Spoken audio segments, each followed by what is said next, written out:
week of Paper Route. Ashley Nicole Moss, Corey Holmes in the cut, and our basketball contributor, Steven Jackson, will be reporting live from, I think, Atlanta, Georgia. I don't know where he's at. Sometimes he's in Las Vegas. Oh, he's home. When you see that set, you know he's home. All right. Ashley got on me about saying Steven Jackson. She said, why are you calling him about his government name? Why I'm not calling him Five? Why I'm not calling him Stack? I'm just saying, like. No. Hey, guys, listen. This is another great week on Paper Route, okay? We're also back on SiriusXM on a new channel, Channel 103. If you guys are tuning in there, we thank you. We love you. Faction Talk, we thank you. We love you. But this show, Corey, you put together a hell of a show today, right? Mm-hmm. Everybody's talking about basketball this week. Everybody's going to be talking about the Suns versus the Nuggets, that game. Should Joker be suspended or not? Everyone's going to be talking about the Lakers Warriors. LeBron James. Can LeBron James do it again? Are you kidding me? Ashley, remember this conversation? I said the Lakers could go deep. You don't remember this conversation 3-4 weeks ago? That's not what you said, but okay, go ahead. Okay, the Heat versus the Knicks. What's happening with the Knicks? Ashley Nicole Moss. Stack, what's going on? 76ers and the Celtics. This show is filled with depth. A lot of depth, okay? There was a huge debate, a debate that went viral on this show, Ashley. Act like you're listening to me today. Put your phone down, please, Ashley. I'm tweeting out the link to the show. Okay, do that. Want me to do that? Do that and get back to me because you crushed me. You and Steven Jackson. Okay, Stop Five calling Stack. him that. What do you want me to call him? That's his name. What do you want me to call him? Call him Stack something. Like, stop calling him by his first and last name. All It's right, crazy. Let me listen. We're going to start this show. We have so much to talk about. I'm going to throw it to you, Corey, because I can banter for another 20 minutes. Yeah. I'm a little Are you on, hungover. like, I'm still speed? hungover. What are you on? Speed. I'm hungover from last I night. feel like I'm sitting next to Pat McAfee. Jesus Christ. Well, it's F1 weekend, I'm aware. and I chill all week, Stack. Is that better? I call him Stack. Yeah, like. And last night I went to Carbone Beach.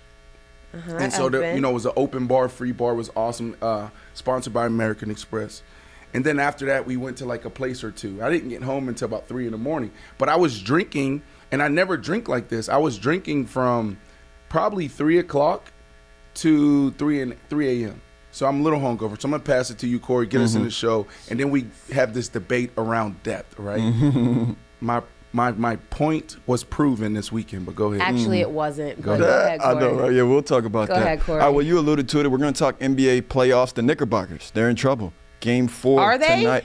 We'll talk about we that only later. lost one game. Huh? Yeah. Last time I checked, it was a 2-1 series, but okay, go ahead. All right, we'll dive into Sorry, that. go Yeah, ahead. we'll dive into that later. Game 4 tonight, and same on the West Coast, right? Warriors say they have the Lakers in a Game 4 matchup tonight as well. And over the weekend, Bronny James committed to USC. We'll give you our reactions to that a little bit later as well. But first, Suns, they win both games at home this weekend to tie the series up 2-2. The Suns beat the Nuggets 129-124 with the help of a 36-point night from Devin Booker. He's been on a heater, to say the least.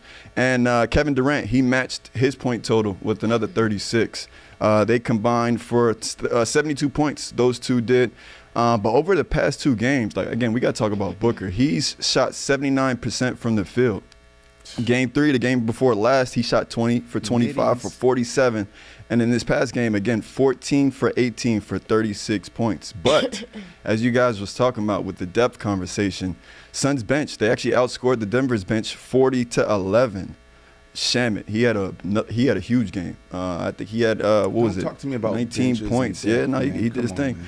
But I gotta ask that question first, though, Ashley. Like, how much of a factor was the Suns bench in Game 4? I'm gonna let Brandon take what he thinks is a victory lap before I crush him. So go ahead, Brandon. No. I don't want to do this. Let's No, start. go ahead, go ahead. Let's start with our basketball Go experts, ahead. right? I'm a football guy. I'm gonna let you take the victory lap you think you had before I crush you. So go ahead. I know, but that's not how we format the show. You can't see. You see, Ashley always I'm trying to just take saying. the easy route. I'm No. not taking the easy route. When we talk basketball, you or Steven Jackson goes first. That's how it is. We Okay. talk football, I'll go first, and then you guys can add color. Okay, you want me to go first? You then? or Stack. Okay, or Stack. You know what? Matter of fact, Stack, you can kick us off. Yeah, see, I'm a sit back because I want Brandon's energy. Oh, you want me to go first? you go okay, first. I'm You gonna go go first. first then.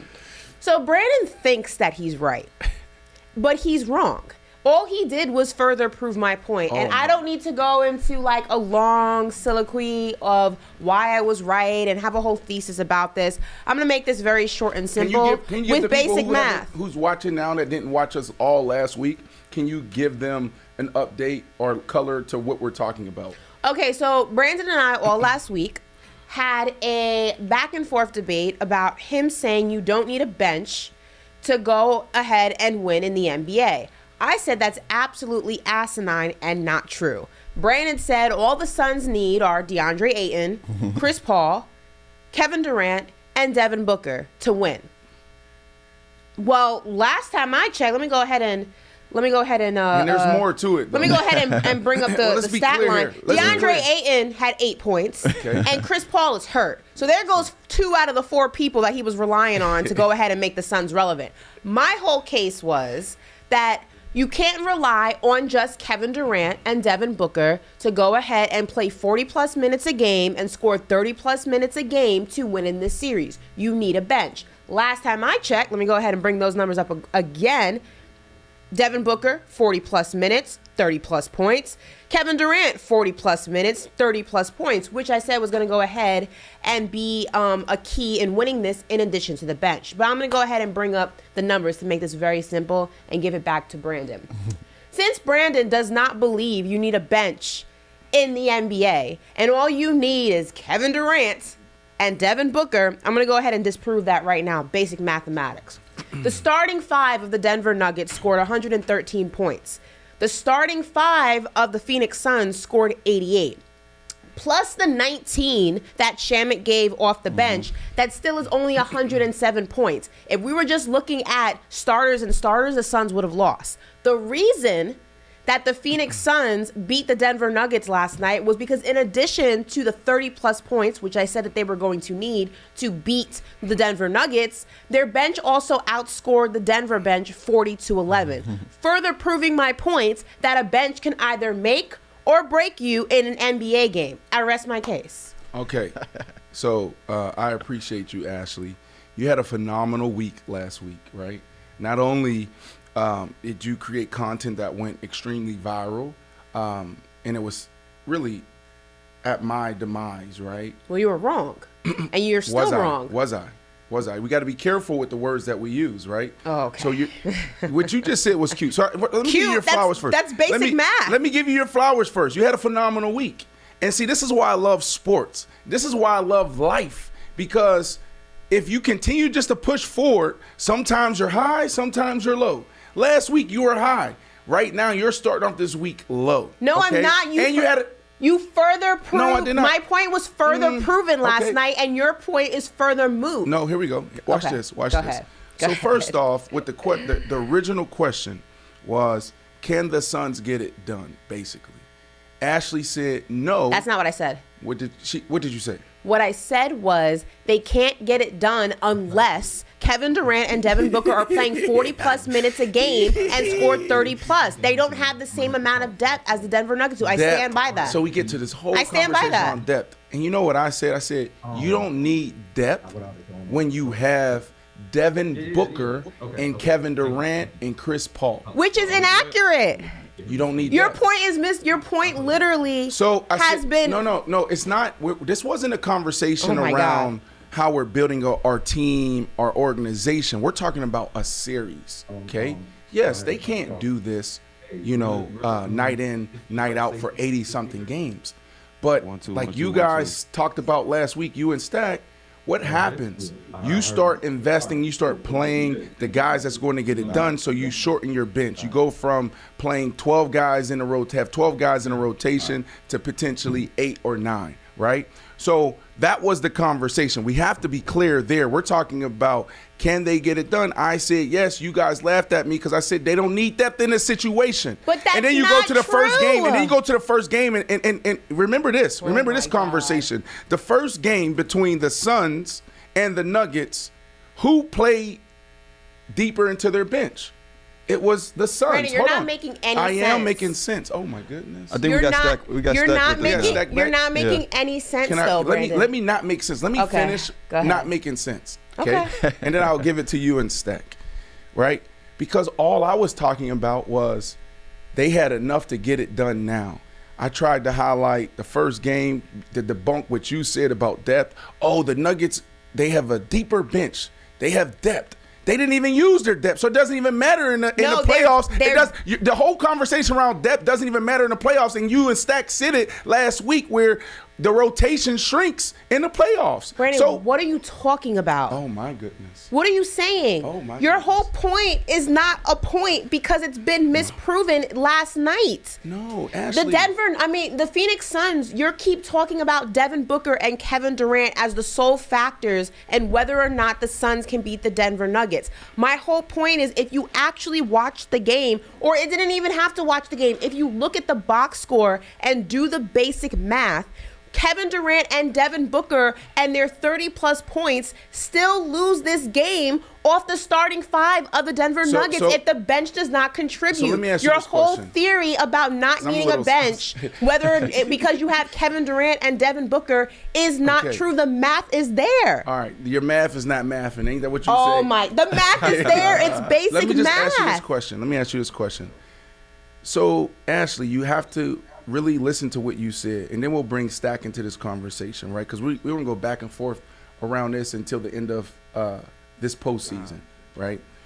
At the beginning of this series, you said you need depth, right? I said and you need a bench. You said the Nuggets they had more depth and they had a bench. The Suns didn't. So now you're saying the Suns have I don't believe Shamit's not a player that's going to give you 20 points per game every game in a series. He averages 8 points a game. Okay. Now, do I think that the Denver Nuggets are a deeper team? Yes, look at their starting five compared to the starting five of the Phoenix Suns. That does not negate the point that I said in order for the Suns to win, you need 30 plus from Devin Booker and Kevin Durant every single night, but you also need a contribution and from y'all the laughed bench. at me. And you because your point is still wrong, Brandon. No, it's not. Because all my I'm saying gosh. is this, and I'm gonna throw it to Stack. When stats doesn't matter. Numbers don't matter when you have Devin Booker and you have Kevin Durant. That's not Hold on, true. time out. It doesn't matter. No, it doesn't. It's a player. They're players. They're phenomenal players. Oh my God. We have Devin Kill Booker. me, We have please. Devin Booker in the postseason. There's an argument that right now he's creating an argument that he's the best player in the NBA.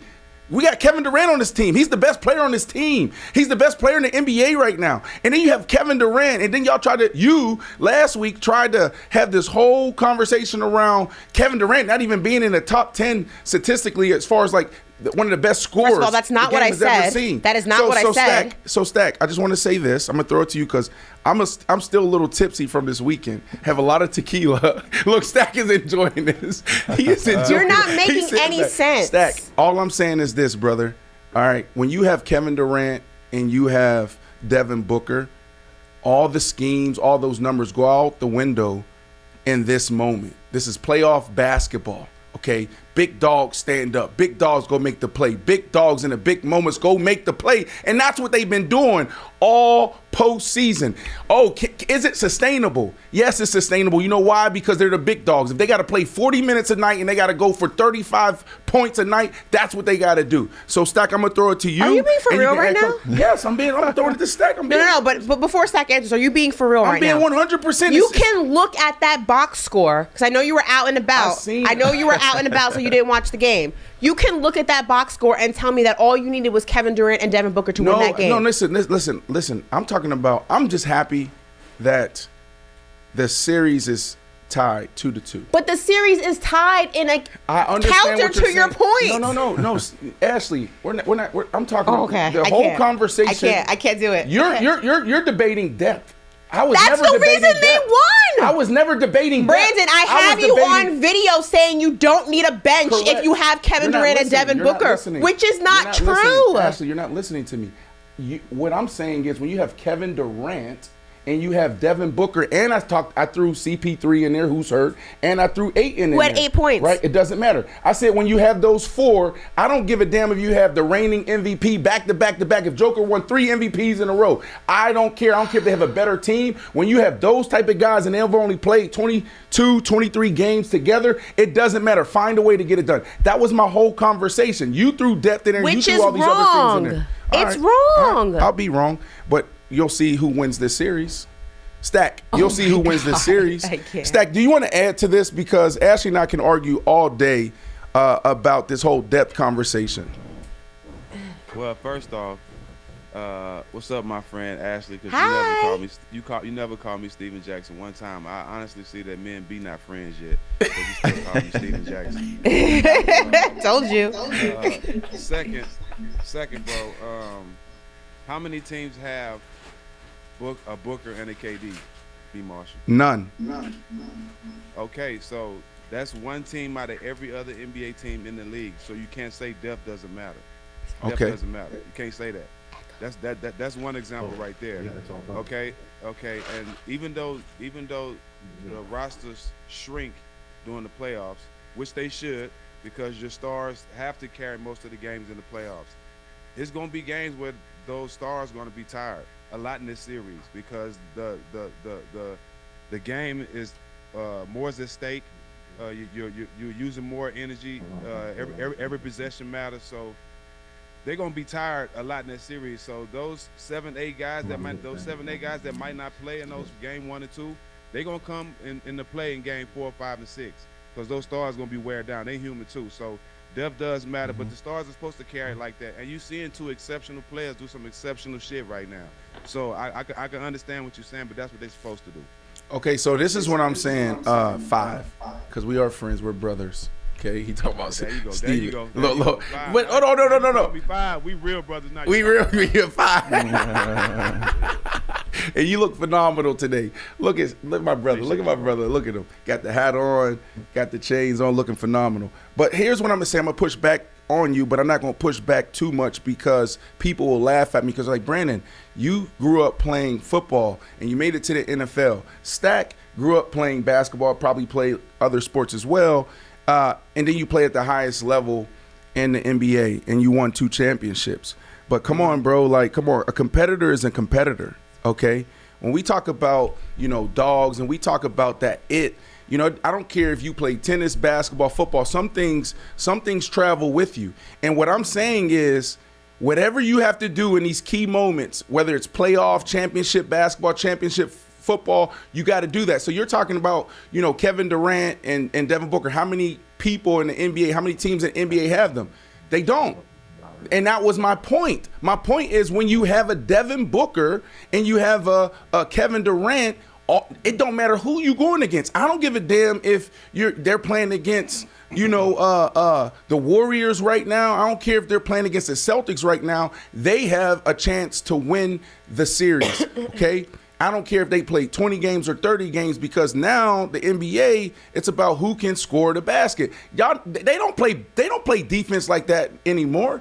Like I think this whole postseason play, there's been 1 or 2 games that haven't gone over 170 points, right, combined, right? Like nobody's playing real basketball like that. The Warriors and the Celtics. No, it wasn't the Warriors and the Celtics. It was the Heat. The Heat and the Bucks. They had a phenomenal series where they played some really good defense. So all I'm saying here is this. I mean, hey B, I don't mean to cut you off, but to help your stat, this is the first time in NBA that every regular season game and every team has scored over 80 points a game. So they ain't playing no defense. There you go.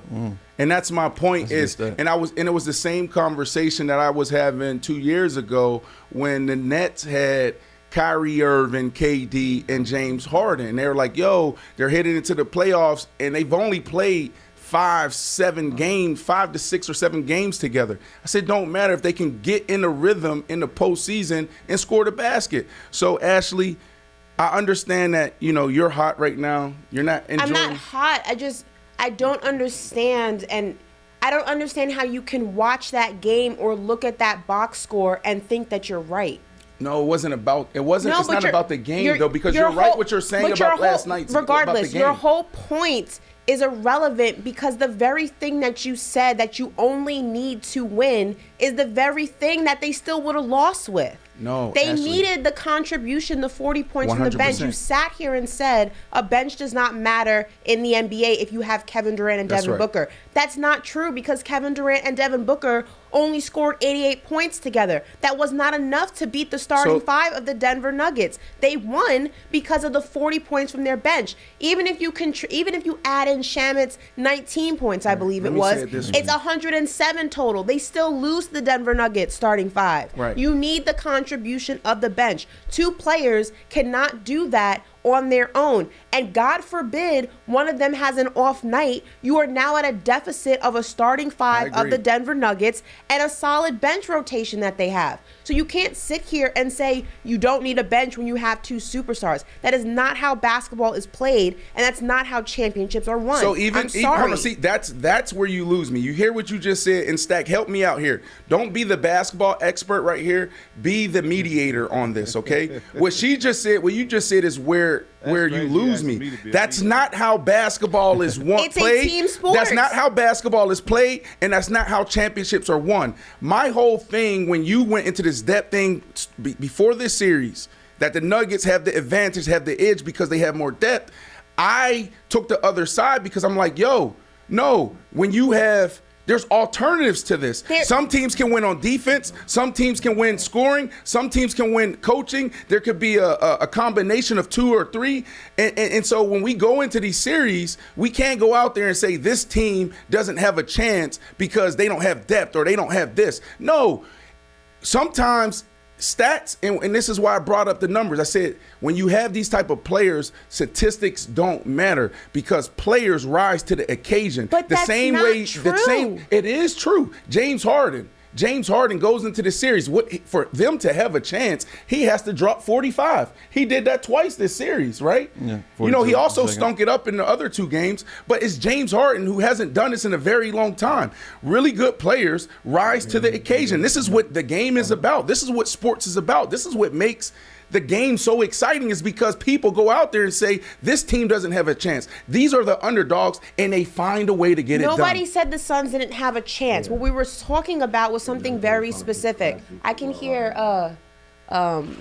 BC in my ear. We're talking about something very specific. We're talking about you cannot rely on two players, and you sat here and said That's all you correct. needed was Kevin Durant and Devin Booker to win this series. That That's is right. inaccurate. And you're saying numbers don't matter, but they 100% do matter. You have to look at the numbers because those two guys by themselves last night were not winning this game. Yeah. They weren't. They needed the help and the contribution of their bench. You can't rely on two guys having okay. nights where they're scoring 30 plus and 40 plus minutes because anything can happen. You need the contribution of a bench. That is how championships are won. You cannot name me a team, and especially a Suns team, that's not a defensive powerhouse. It's not like they play great defense. They rely mostly on their scoring. And when you rely mostly on your scoring, you need more than two people to go ahead and score for you. You cannot name me a team that has won a Ashley, championship okay, let's move without on a because bench. you're beating a dead horse because I never said I that have the a- Suns didn't have depth. You I did. never said, I have a never follow-up question said- for you no, guys. I never You said verbatim, Ashley, Brandon. You're not listening. You're not listening because you went out there and basically, like other people, went out there and tried to use numbers and say they don't have a chance because they're not Never as said deep that. as the Nuggets. And I said no. When you have Kevin Durant and you have Chris Paul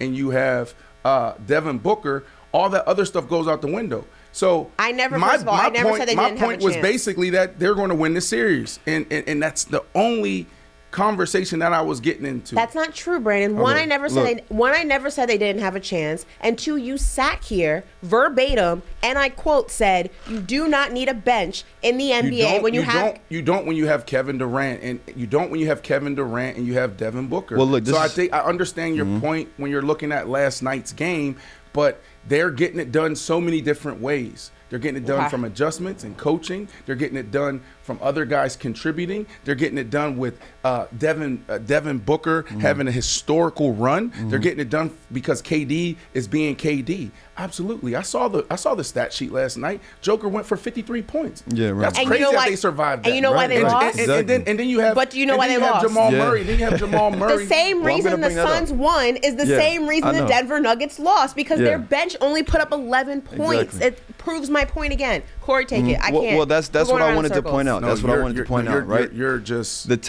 top two duos for each team, Booker and KD, they combined for 72 points. The duo for the Nuggets, Murray and Jokic, combined for 81 points, right? So where are those points needed that, it needs to come from the others, right? So my question is, who needs to step up for the Nuggets? Because the point I wanted to make was, if you take 2 threes away from Shamet, because Shamet was making clutch threes, and when it mattered, right? You take away 2 threes from them, now the Suns are in trouble, right? So, but for the Nuggets standpoint, who needs to step up if they look to take control of the series in Game 5? I'll start with you, Ashley. The Stack. bench? Let's go with Stack. Let's go. We We'll haven't start. heard from Yeah, that's Stack right. We yet. have Stack now. Let's start with Stack. For me, it's definitely Gordon. For Gordon has sure. to step his game up. He's been aggressive on defense. I give him that, but offensively, he's not giving them too much. And I understand he has a heavy task with guarding KD. I get it, but that's a part of the game. You got to play both ways. And I also think Jeff Green has to step up. He has to give him more offense. Jeff is one of the best finishers in the game right now, but he's just not aggressive on offense as he should be. I think they're relying too much on Jokic. Yeah, they relied on him all year, but it's only so much he can do in the playoffs. You're gonna need other guys to step up. So those 2 guys for me could be key players in them, making it a little easier on Murray and Jokic to pull the series off. Yeah. Ashley, No, I agree. I also think I would like to see more from KCP. He was a factor. I believe it was in Game 2. But the bench needs to score more than 11 points. I mean, you should not see any player on your team drop 50 plus and lose that game. Right. The bench, there was not a single person on that bench who produced double digits. That is a problem. So for me, I need to see a better contribution from them, but I also need to see a better contribution. I agree with Stack, Aaron Gordon, and like I said, KCP. I think that they get back to Denver. I think that you'll see a more complete game. Role players tend to play better at home than they do on the road. So I'm expecting to see a different Denver team that's more remnant of the Game 1-2 Denver team. But they definitely got to do more. Like, Jokic should not be scoring that many points, and they're still walking away with an L. That's insane. I would say Michael Porter Jr. Right? agree. Like, Yeah. what's happening He's there? another Like one. Everyone this- in the starting 5, truthfully, out of Jokic. Yeah, I mean, I'm not trying to start another argument here because we're not finished with the first one. We will revisit. We will revisit that. But Let it go, B. the Nuggets. I Yeah, know, listen I to know, Stack. I know. You're wrong. Let it go. No. Let it go. All right, so Let it go. The Nuggets, because they put this team together late, right after the trade deadline, or right before the trade deadline. KD getting to the Suns, they're a better team, right? They've had more experience together. It's not about one person.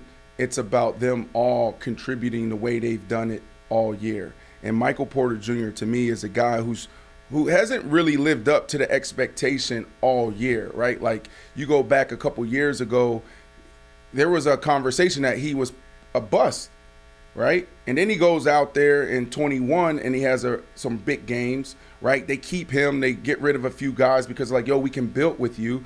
Where are you at? Like, all series, even the series before, he hasn't taken advantage of his moment. Stack, you agree with me or you disagree with me? I've been said that. I've been said he wasn't the third guy for them. But they banked on it, right? Like, they built it that way. Like, yo, he could be our third guy, and he's truly letting them down. Like, this dude, when you look at him and he flashes at time, you're like, yo, this dude has star qualities. He has game, but man, he's just not consistent. So I would say Michael Porter Jr. for me needs to step up, and if he does that, the Nuggets, I mean, the Suns is definitely in trouble for sure. But I don't see that happening. He hasn't done it all year. Yep. Game 5 tomorrow night. All right, moving on, guys. 76ers win a thriller in overtime. Vintage James Harden made another return after cashing in 42 points along with 8 rebounds, 9 assists, almost recorded a triple-double. And Joel Embiid added 34 points and 13 rebounds. 76ers, they beat the Celtics in overtime 116-115. Marcus Smart, he actually had a chance, at the end of regulation to actually hit a game-winning three-pointer, but they just didn't get the ball to him, in enough time, right? So I want to ask you guys, though, Stack, of course, I'll start with you. How dangerous are the 76ers if James Harden is aggressive on the offensive end? Well, let me say one thing. James Harden is turning back the clock for sure. Yeah. Putting up numbers that he was putting up in Houston, and now he's doing it on the big stage in Philly in the playoffs. So kudos to him.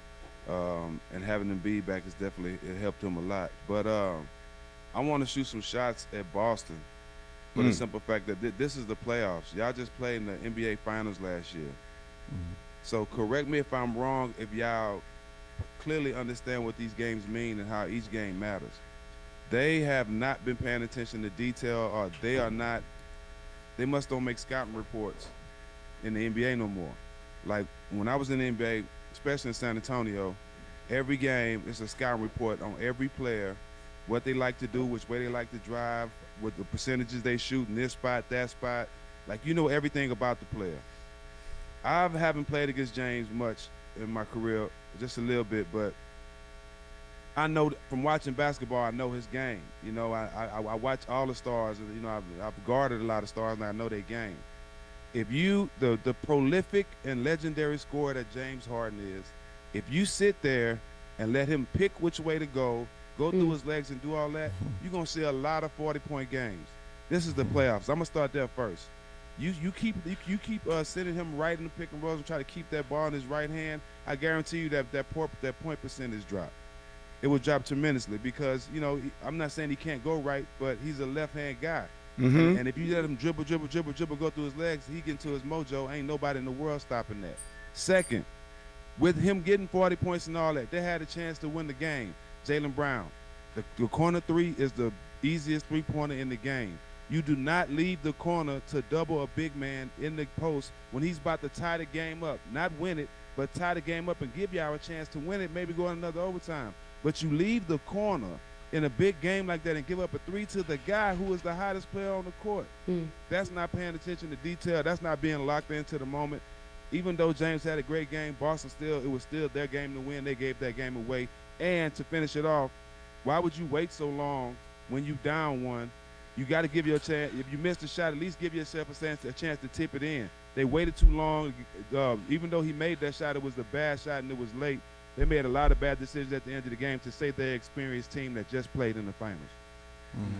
Yeah, I mean, it's like I say with Boston. I have an echo in my ear now. First it was BC, now it's an echo. Yeah, BC or Woo mute. I think for me, one of my concerns about this Boston team, and it has been a concern about them, is their inability sometimes to close out these games that should be in their back pocket, or should be in their pocket rather. I'm still getting the echo, y'all. So for me, the only question mark that I have regarding the 76ers is James Harden's consistency, much like I have with Anthony Davis and the Lakers. Is how often in this series can he do this?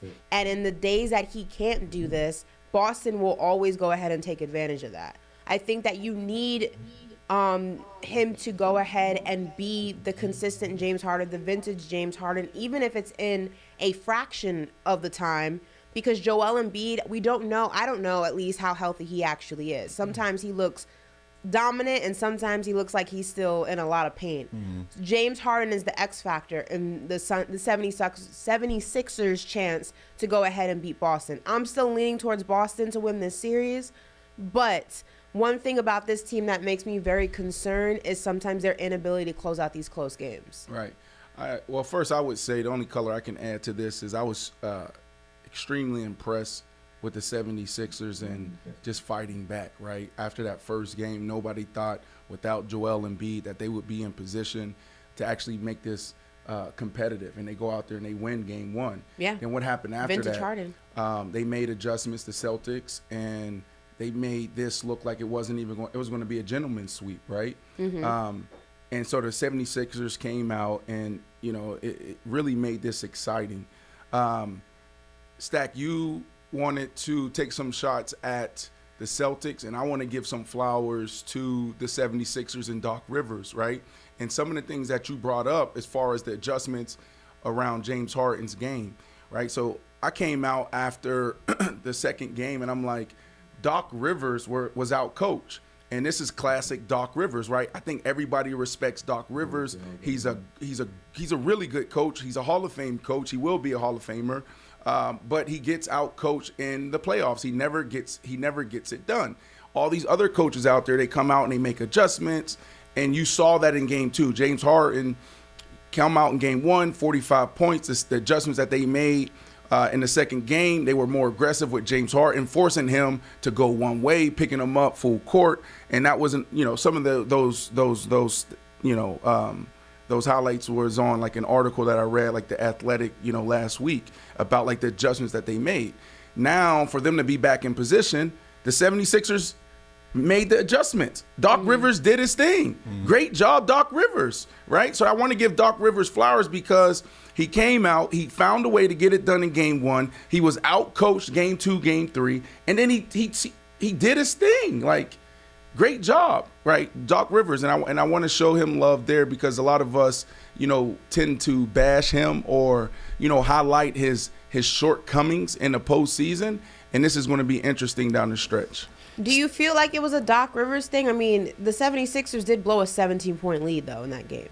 Yeah, absolutely, because if you look how they played James Harden. And it went into overtime. Right, like James Harden, they didn't allow James Harden to do what James Harden did the last game and the first game, right?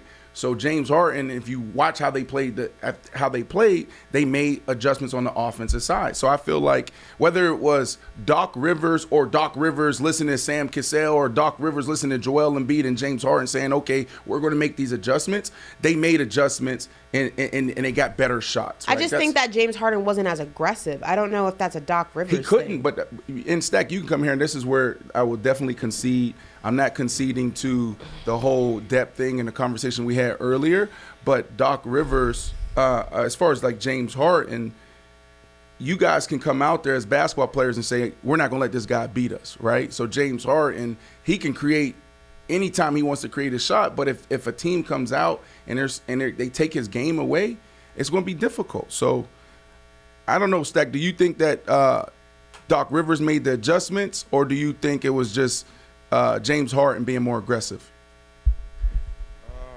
I would go with James Harden making his adjustments. Yeah.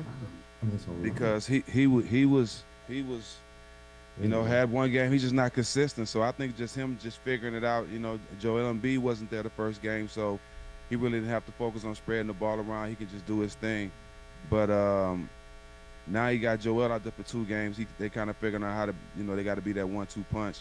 And James is getting comfortable again, and that's really scary for Boston. So I really say it's really James focusing on how they guard him and focusing on how he can get his shots off and be aggressive to carry his team, with Embiid not being healthy. Right. And Corey, we laughed at you last week as well. You came out and made a statement saying, well, they came out and maybe they were just trying to feel it out because Joel Embiid was back. Remember what you talked about last week? I did. You want to add some color to that?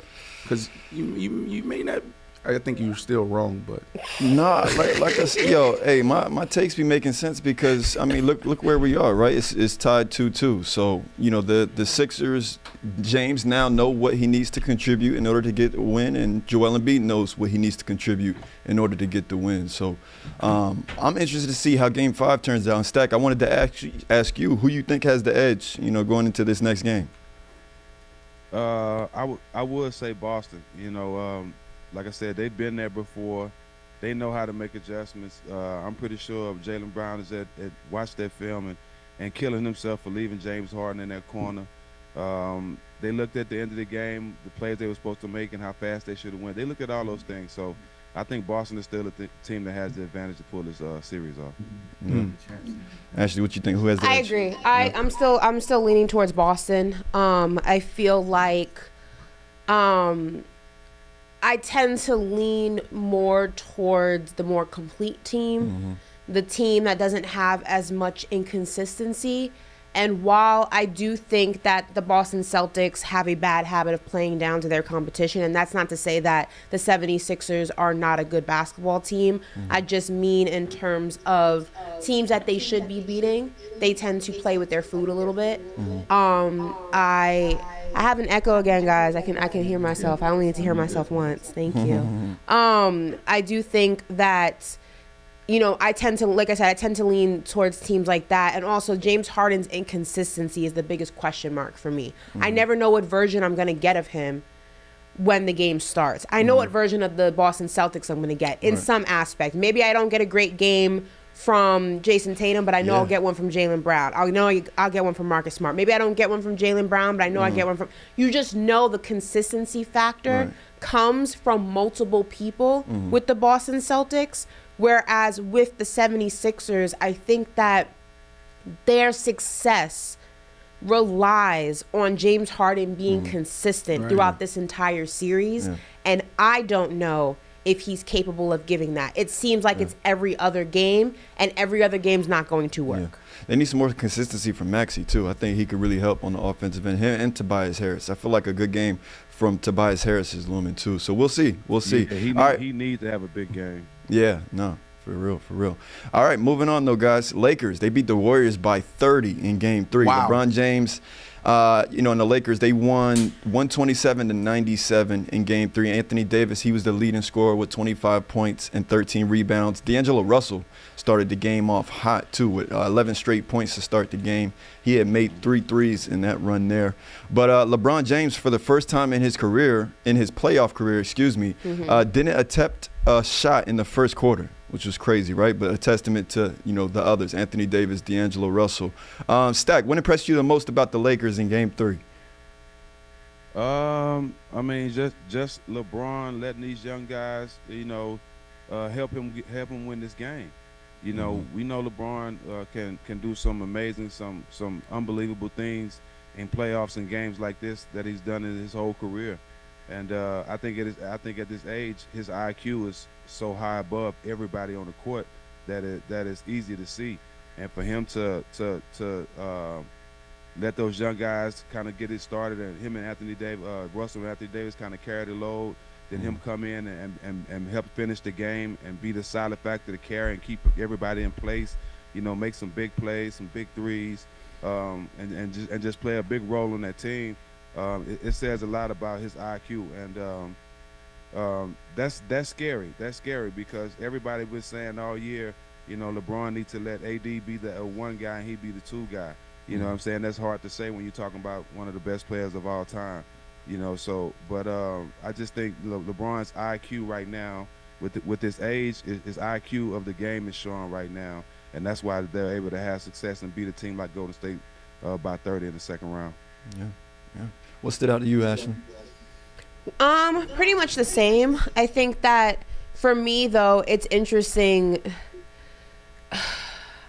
I don't know. The Warriors have a similar issue, I feel like, as, the other teams that we discuss. I'm not going to recircle this conversation, but Jordan Poole not pulling his weight is a problem.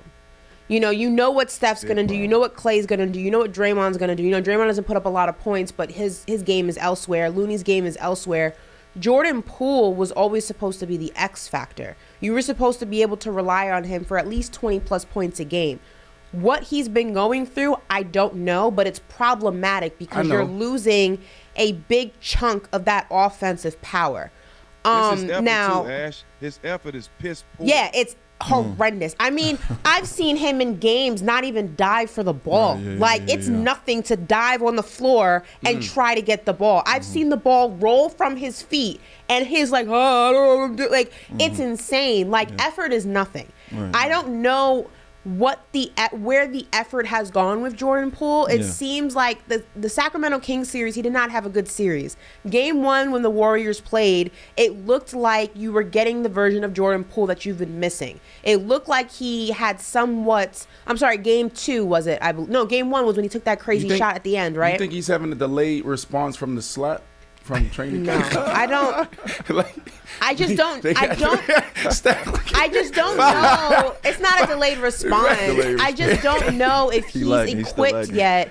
Jordan Poole's young. I want to say, how old is Jordan Poole? 22 Hey, years old? listen. Yeah. Yeah, it Sometimes, might be Stack, you 24. know this. Sometimes things happen in the locker room that just don't get out, right? Just linger, right? Maybe there's some Nah, more slaps I'm- happening in the locker I don't room. think I'ma it's tell- that. I'm gonna tell you what I think it is, Ash and B. I think this is what's bothering him. When they lost that game and they seen they couldn't play Draymond and Looney together, and they knew they had to start a guard, and he wasn't the first guard they came with. They came with JaMychal Green. I think that bothered him. He's still young, so I think he's pouting right now because his minutes are down. JaMychal and other guys. Now Looney's coming off the bench, so now Looney's playing more minutes. He's not getting that many minutes. They're playing Moody now, so you know he's a young guy. I think he's going through that pouting phase right now because that's why his effort is so low. That's just what I think. Which is might be problematic accurate. because effort Yeah. is something you can always give. You're not going to have, these Right. great games, night in and night out, but you can always give effort. You can always go ahead and play defense. You can always dive on the floor for the ball. Like, you can always give that. And I think for me, the problem is he did not have a good series against Sacramento. The Warriors were still able to go ahead and pull that series out and win it in Game 7. And he has not bounced back from that in a multitude of ways. Offensively, he hasn't bounced back. Yes, that first game, he had a nice showing. It looked like he was on his way back. The last shot that he took, you can go ahead and argue that we did, whether it was a smart one, a dumb one, whatever the case may be. It just does not seem to me like he's been able to harness the energy that got him his bag. And that is a problem. Like, once you get paid, the work doesn't stop. It's Right. only now extra. There's an Yeah, extra exactly. tier of it. You got your bag, show me you're worth Take it to the next level. I don't know what his issue is, but it is problematic for the Warriors if they cannot get him on track for 20 plus points a game. They need that help. Right. And I mean, Stack said it, right? As far as, a young player, potentially getting in his head. There's a lot of factors when it comes to these big moments. And it's sad because for the Warriors, because they have the edge. They're the better team.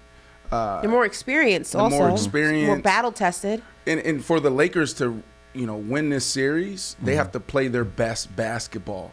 Yeah. And that's not the same for the Warriors. So it's terrible if you're in that locker room and you're counting on a guy like that and he doesn't stand up. Stack, I'm extremely impressed with the Lakers defense, right? I know they're a top 5 defense, but that's the story here, right? And the effort that they're giving, it's, them being consistent on that end. Like, how the hell do you chase Curry and Clay and even Poole and all these other guys around for these minutes night after night after night? That's the impressive thing for me. LeBron James not going out there and dominating on the offensive side, but doing his thing defensively is the story for me. Well, when you got Anthony Davis getting his hands on every ball, every pass, blocking every shot, like when he's playing like that, you're going to look good on defense because he's really, they're forcing Steph to the paint. They're forcing all the guards to catch the ball and drive, not shoot threes. So they're running into Anthony Davis. They're not used to finishing over an athletic guy like that. And he is getting his hands on all those passes. Now it's to the point now where they're scared to even go up to the shot. They're turning the ball over. They got Clay trying to make plays coming off pick and rolls now because they pushing him down, not letting him come off the screen. Clay turning the ball over every time because he's not a playmaker. He's a shooter. So they doing a great job of putting them in uncomfortable positions. That's a great job by Donovan Ham, an ex-coach who's been there, who's been in the locker room, who's been on the sideline doing big games, especially with Milwaukee. So he understands how to take things away from certain guys to make it difficult. You got star players. You can't stop them. It's really hard to just stop them, but making it difficult, make them do something different in the game that they don't normally do, like Claymaker being a playmaker. It showed last game, and AD being an anchor in that paint, blocking shots, protecting that rim.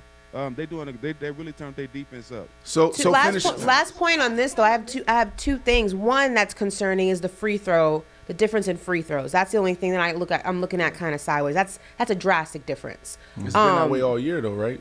The No, I'm Lakers? just saying in this series. In this Okay. series, there's been a drastic difference in free throws. And that's something that you kind of look at sideways. But much like I feel about the 76ers and James Harden is what I feel about the Lakers and Anthony Davis, which is why I still lean towards the Warriors. I don't know what version of AD I get night in and night out. One day he gives me 30 points, 23 rebounds, and the next it's 11. Yeah, the next right. game he gives me Right. 40 points and 15 rebounds. The next it's 10. Anthony Davis, and I said this from the jump, AD is the X factor in this series. When Anthony Davis is game one, Anthony Davis, he is unstoppable. Yeah. He is dominant. He is one of the best to ever do it. That's right. But when he is off, this Lakers team feels that void drastically. And the Warriors are the team to take advantage of that. Now, also, this series is played every other night. Yeah. That is not beneficial for a player like Anthony Davis, who tends to get banged up and rocked a little bit more than the average player. He's the type of player who I believe would benefit more from a stretched out series, like a Suns Nuggets series. He doesn't have that luxury, which is why I'm leaning towards the Warriors tonight, Yeah. because we have seen AD is not that guy who can go ahead and do that consistently. Yeah. Those are the only two things. That's actually the only thing that leans me a little bit more towards the Warriors in this series. So let me ask you guys this Draymond question. Draymond doing a great job on him too. Like they Yeah. game one, Looney had to guard him, and Looney cannot guard AD. He can't do nothing with him. And they putting a lot of pressure on Draymond. The lack of defense with Golden State. Draymond got to guard AD and help and make up for all the mishaps and the miscommunication that the guards doing out there on the perimeter. They putting a lot of pressure on Draymond, man, and I got to give him kudos because he's stepping up and making it hard for AD, but he's also covering for all the mistakes the guards making too. Yeah. So let me ask you guys this question. I'll start with you, Ashley. Then we'll go to Stacks or Five. I can't say Steven Jackson. Yeah. You said Stack. I'm cool with Stack. Stack's I know, but I cool. like Just- Steven Jackson. That's though. weird. That's No, it's weird. not weird. It's Like weird. everyone else Say calls that. him Stack. Like I stand out if I say Steven Jackson. They're Yeah, like, you sound like a Fed when you say that. Facts. Right? It's like, what are you, a op? Like you tapping his phone too? Like what the hell? That's my brother. So Ash, I'm gonna start with you. Can I call you Ash? Okay, Brandon Tyrone Marshall, what do you want to talk about? Like, All right. So finish this right. Who in how many games? Right. So is it Lakers in 6? Is it Warriors in 6? Is it Lakers in 7? Warriors in 7? So what's your statement there? I had Warriors in 6. I probably would extend it to Warriors in 7, just because the Lakers are playing a lot better than I anticipated they would. Anthony Davis is having better games when he is on than I anticipated he would. So Right. I'll push it to Warriors in 7. Wouldn't be surprised if it's still Warriors in 6, but I'm gonna stick with my Warriors pick. I just tend to lean towards, my gut leans towards them for a multitude of reasons still. Okay. Stack. I haven't made a pick for a series yet. I said before the playoffs started that the Warriors going to win the finals in 5. So they're going to win this series. So I don't know. It don't matter how many games. I just know they're going to win the finals. Wow, in you 5. did say that. That was Vegas. You made that statement when y'all was at the Wynn Hotel, and Paul Pierce looked at you like you was crazy. I have a rematch of last year's finals. I have it Warriors Celtics. Warriors Celtics. Yeah. Oh, y'all both gonna be wrong. Yeah. Stack said, hold on. You have Warriors Celtics. I have Warriors Celtics They may in the NBA Finals this year. A neither of these rematch of teams last may year. not make it through this series. I mean, it's still We'll close. see, but But dang, Stack, We you said shall Warriors see. in 5. I remember that. Why Paul look at you crazy? I don't know. Paul always do that. Paul also said that Siakam was a franchise player. oh, And Toronto ain't been back to the finals since Kawhi been gone. All right, Lakers Warriors tonight, 10 p.m. Eastern time. We'll see how that one turns out. Moving on, Heat Jesus handled the Christ. Knickerbockers at home, Game 3. Why you calling Ja- me? That's their name. I know. That's their government name. They get- the yeah, they- Knickerbockers. Right. They're getting called the Knickerbockers until they beat the Heat. Jimmy Butler was the Heat's leading scorer with 28 points in the Heat's 105-86 win over the Knicks in Game 3. Jalen Brunson was the leading contributor for the Knicks. He had him. 20 points to go along with 8 assists and 6 rebounds. So I got to ask, and Stack, start with you. What stood out in the Heat's Game 3 win over the Knicks? It's so hard to say goodbye. Nah, Stack, you're not gonna do us like this. I'm trying to tell you. Knickerbockers. Tell them, Stack. Knickerbocker's in trouble. Hey, man, check it out, man. As long as Jimmy Butler on that court, it's over.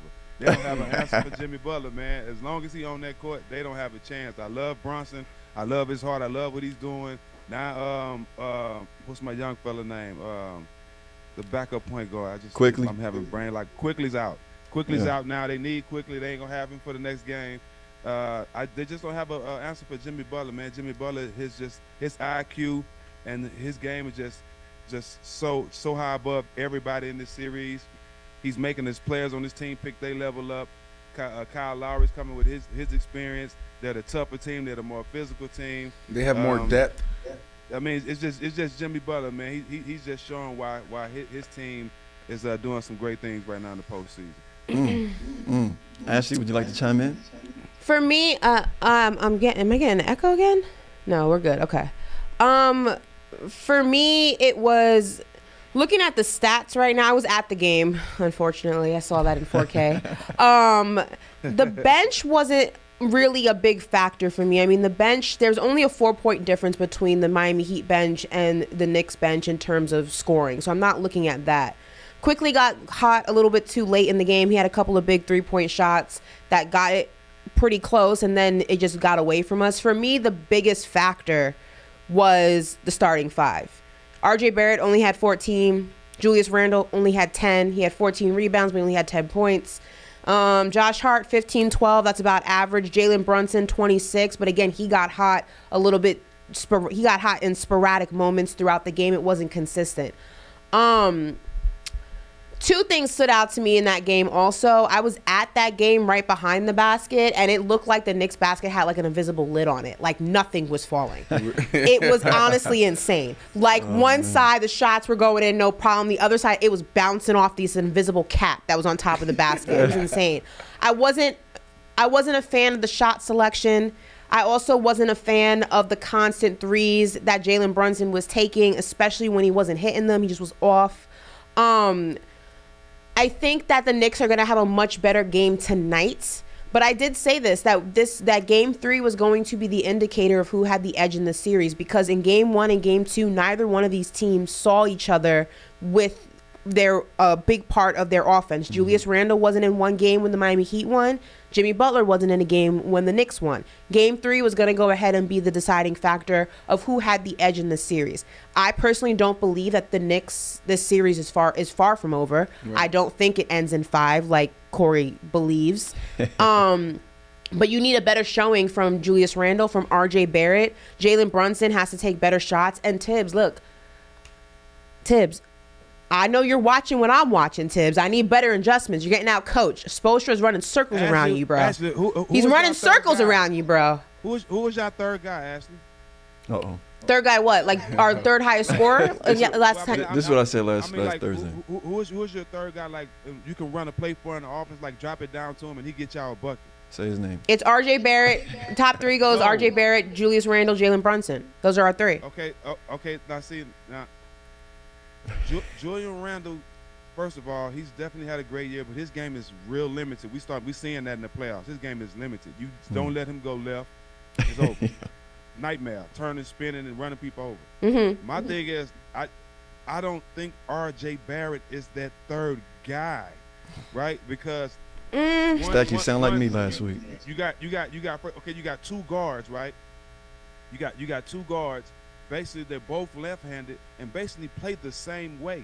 Like, if RJ could post up more and come up off the wing, that'll make more sense, right? But I think by them playing so much alike and both being so left-hand dominant, I don't think that he's going to be that third guy that can get y'all over the hump. I feel like it's going to have to be somebody that's going to have to be a surprise off that roster to get them out this series. Let me ask y'all this question. I personally believe that surprise is either Emmanuel Quickly or Quentin Grimes. Those guys have been, throughout the season for the New York Knicks, they have been the surprise factor. For some reason, Quentin Grimes can't get it cooking, can't get it moving. He hasn't really been put in situations either where I think are beneficial for him. But I think the difference between Julius and RJ is RJ is really good from that corner shot. That's that easiest shot to make in the NBA. He's good there. He's good with the little floater. He's good with the Euro step. Julius is more dominant. He's the guy who's going to go ahead and bulldoze his way to the basket. RJ's not that guy. He's a little bit more elusive in his game, so you have to play them differently.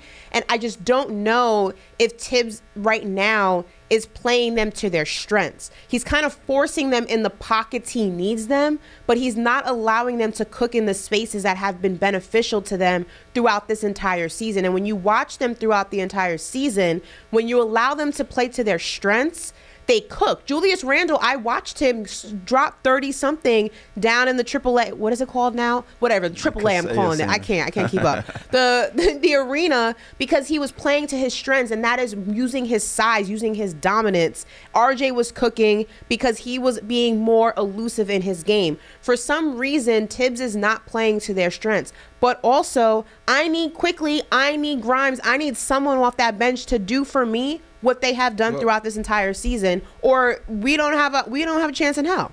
Well, they listen. They got to make adjustments because Spoelstra's doing a great job with the game. He's cooking us. He's coaching circles around us. He's been there though. Yeah. I know. So I have to do this because we're also on Sirius XM right now. So I have to call you 5 by your government name, okay? So stick with me here. We have Ashley Nicole Moss here, Paper Route, live Monday through Thursday, noon to 3, right? Pre-recorded to listen on any audio platforms. You have Corey Holmes in the cut, myself, Brandon Marshall, and you have Steven Jackson, okay? But you have to say Stack or you have to say 5 if you know him. He doesn't want to be called Steven Jackson. His government, it's a little awkward, right, Ashley? It's not that it's awkward. There's nothing wrong with his name. You just sound like a Fed when you say it. I'm going to start embracing it, though. No, like you don't. I'm going to start embracing it because everyone calls him Stack, 5, 5, 5, 5. And you're like, damn, why B. Marsh call him? How many people do you walk up to and just call them by their first and last name? I call you. I say all 3 of your names. What do I call you? What do I call you? When you are talking what do to I me, call you? Well, Ashley Nicole is my name. No, I say Ashley Nicole Moss. No, you say it once when you intro me, but you don't do that throughout when you're talking to me directly. Ashley, I'm always like Ashley Nicole Moss. Ashley Nicole Okay, Moss. that's Fed-like. I don't like that. Stack, what's your middle name? What's your middle name? Jesse. Whoa. I said it like you wasn't expecting that name. Stephen Jesse. Yeah, Brandon Tyrone Marshall. Yeah. Hey, really That's like the quickly- most heard that call Tyrone.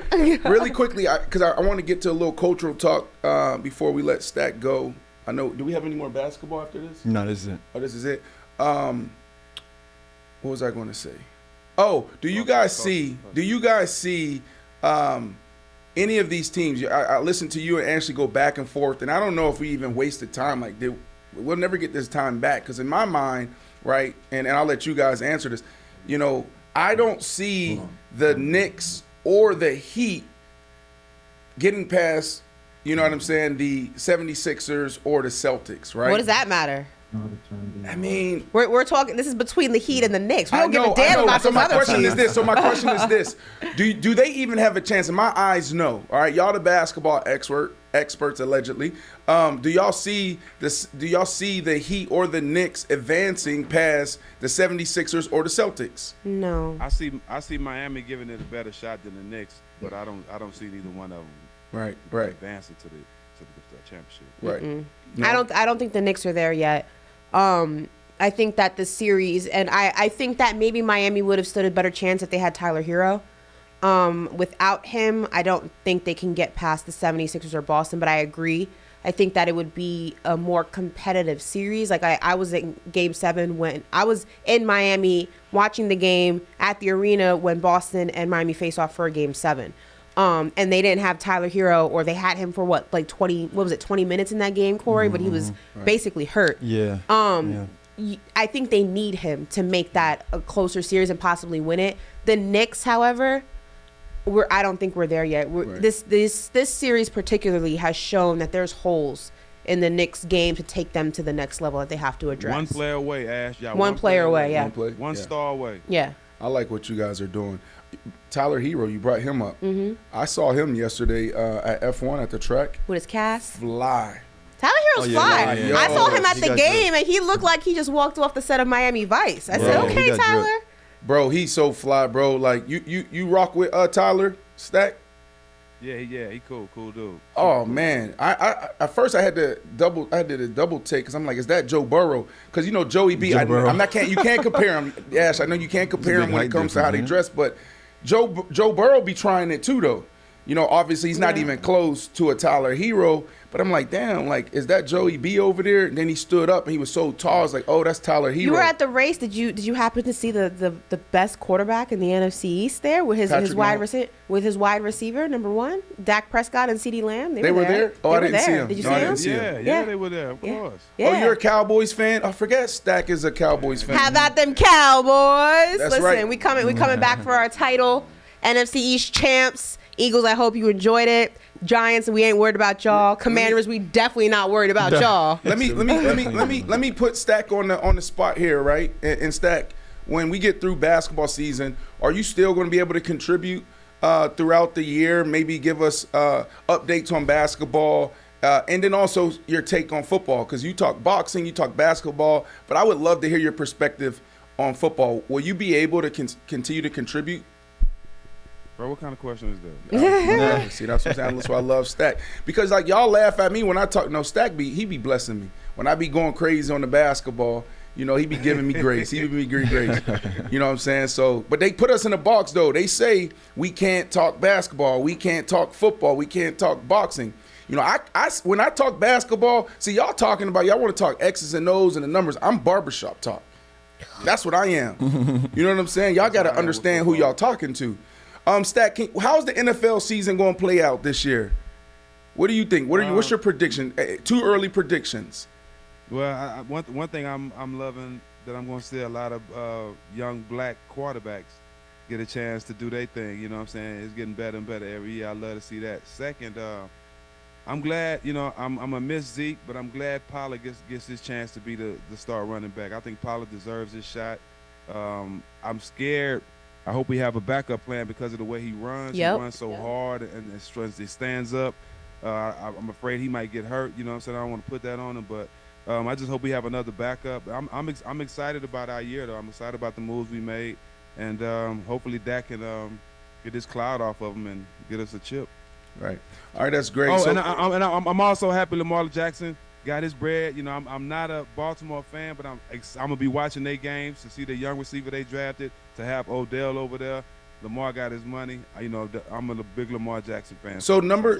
And fun fact, Brandon, real quick, there is after these most recent draft picks, the recent quarterbacks that were drafted into the NFL, it is now the most black quarterbacks in the NFL in history. Right. That's Come on. All right. There you go. Yeah. I like that. The league has its most black quarterbacks in NFL history. Well, you know, the reason is because the quarterback position, they're asked to do different things now, right? The game is let's run, you got to be more athletic. You got to be mobile. You don't think it's turning it back into a passing league, though? It is, no, but you have to do both, yes. right? So they're looking like even Josh Allen. So you can put Josh Allen in that box. Josh Allen, he probably rushed for over 500-600 yards last year, right? So if you're not mobile in that pocket, then you're not going to have an opportunity. You don't have to be like a, Justin Fields or Lamar Jackson that can go for 100, 150 yards a game, but you got to be able to pick up those extra yards. It might be third down. They're playing 2-man. The defender's back is turned to everyone, and now the quarterback can just take off. You don't want the Tom Brady's or the Peyton Mannings anymore that's just stuck in the pocket. The stagnant quarterback. Yeah, it's definitely changing. Well, they did an article that said that basically questioned if the era of the white quarterback being the majority in the NFL is a thing of the past. They kind of looked at the trajectory of quarterbacks so far and the trajectory of future quarterbacks, diving into some of the top prospects in high school right now, some that are making some noise in college, just, all around the mix. And they said that they believe eventually the black quarterback will be the majority in the NFL and the white quarterback will be the minority. Absolutely, because what they said in the past was we weren't smart enough to be the quarterbacks, right? Like, you have to have a certain IQ. Even what they tried to do with, was it Stroud this year with his test? Oh, he's not capable of being a quarterback because he tested low, or his test wasn't great when it came to whatever that. It's not the Wonderlic what the new test is, but you look at what he did in high school, what he did in college. It's like, how do you say that he's competed against the best, you know, at his level and outperformed them? So it's idiotic to say that. And now you're seeing guys like the Lamar Jacksons of the world, the Justin Fields of the world. Even I put Patrick Mahomes in there. He's a guy that can crush you obviously in the pocket, but he moves as well. Well, I wonder, Stack, do they have a test like that for when you're going through the draft process? Do they have a test like that for NBA players?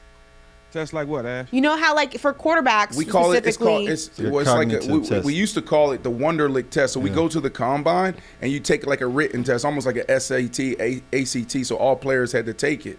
Now they got rid of the Wonderlic and it's another test. So is that what but you're it, asking? yeah, it asks you like just crazy, like non-football related questions just to test your IQ in general. Like, what would you do if, I don't know, like the house was on fire? Like just crazy questions like that. Do they have one for the NBA or they don't care? Yeah, when my rookie transition program was, I got drafted in '97, so around that time, I think I came in 2000. They had you go through this rookie transition program, and they had you do a whole bunch of unnecessary shit, Ash. So yeah, Whoa. We definitely went through that. We definitely went through that. Stack, before we let you go, I gotta let you guys know about my night last night. It was magical. And I'm being serious. I am a little tipsy. There's still a little tequila in my body right now. All right. This debate. I'm jealous. I've been seeing you and Ashley. Y'all been playing these little games. Y'all been out drinking and partying. I haven't been invited to one party, bro. I'm jealous. Well, listen. Well, you said you're going to contribute throughout football season, right? So we me and you, we got to figure out how that looks. Your schedule. But for me, I would love for you to come in studio. We're working on something like a pop-up in Miami Design District. So everybody is rocking with us that's in town can come see us, do Paper Route, our shows live. Similar to the experience that you guys had in Vegas, right? I love seeing all the smoke at Blue Wire Studios at the Wynn Hotel and had people sitting there watching. So we'll have an experience like that, a little retail shop, but then also studio. And that's when this show to me is going to be dynamic when we have that experience. You got to get hopefully Stack on the come in tour studio. bus with your cousin. That's right. So Stack, basically what I'm saying is, I would love for you if you can add this, because I know you be traveling. I don't know how you do it. And Stack might be the only one that's busier than I am when it comes to this media thing. But yeah, you gotta stop in Miami, bro. You gotta come in Miami, come in studio with us. But last night. I hate your glasses, by the way. Can I just say that? Why? I'm looking at your glasses. I just want to knock them off your face. They're annoying the hell out of me. I hate those glasses so much. You got to get used to it. It's like Where's Gucci, Waldo meets like Urkel meets like rapper. It's driving me nuts. That's Beto. Yeah, my God, yes, yeah. Stack, this is me. I found it. Like, this is the frames for me. You know what I'm saying? The circular ones is me. Yeah. I found this shop in Soho, and it's called Cutler and Gross of London. Cutler and Gross of London. So, like, I have green coming, I have blue coming, I have yellow coming, Ashley, so you better get used to it. Jesus. This is it. I just can't afford too many. I got to ease into it. Stack, these is like $600. And then I changed the tint on there, you know what I'm saying? So that was an extra $100. Fire. Yeah, I'm leaning into these. Real quick, last night, so Carbone Beach Club, or Carbone Beach. It's I would say a popular restaurant, turning historical. Yeah, I said that right. Did I say that right? So Carbone, just stay with me, Ashley. They had this whole activation here. And last night, I'm there in this room. There's some greats all over the room. And then they had a performance. Lauryn Hill came out. And I'm almost getting teary-eyed thinking about this. There were some people, they were going to their bathroom. They were sitting in the corner texting. They didn't even know what they was experiencing, bro. Lauryn Hill came out last night and she put on the show. It's like almost 2-hour performance, bro. Ashley. I am real jealous now. That's crazy. Right? Yo, Stack, like, man, if you guys know, y'all know, but Lauryn Hill, she's been through a lot. She's amazing. She's contributed so much to the culture. She doesn't do a lot. And for her to come out last night and put on that type of show, Ashley, you missed it. I wish you were there. I'm so sad that you missed it. I wasn't invited. I know I should have texted you. I should have You- texted you. That's a hefty price tag too. That's $3,500 a ticket. I know it was expensive. It was we $3, got that. $3,000 to get. I was at Especially home for watching the Lamar Hill. game. Yeah. Hanging All right, with Stack. We Cooper. love you, man. Lauren Hill, we got that. We gonna spend that 15 times for Lauren Hill. Right. Stack. We gotta do something cool. I like having these conversations live in front of people in public. But Stack, we gotta do something cool during the Super Bowl. You know, all the smoke. I am athlete. Let's do something cool. Put together an event. Let's bring people out. Get the room right. Have a couple performances. Let's do Live something show. dope.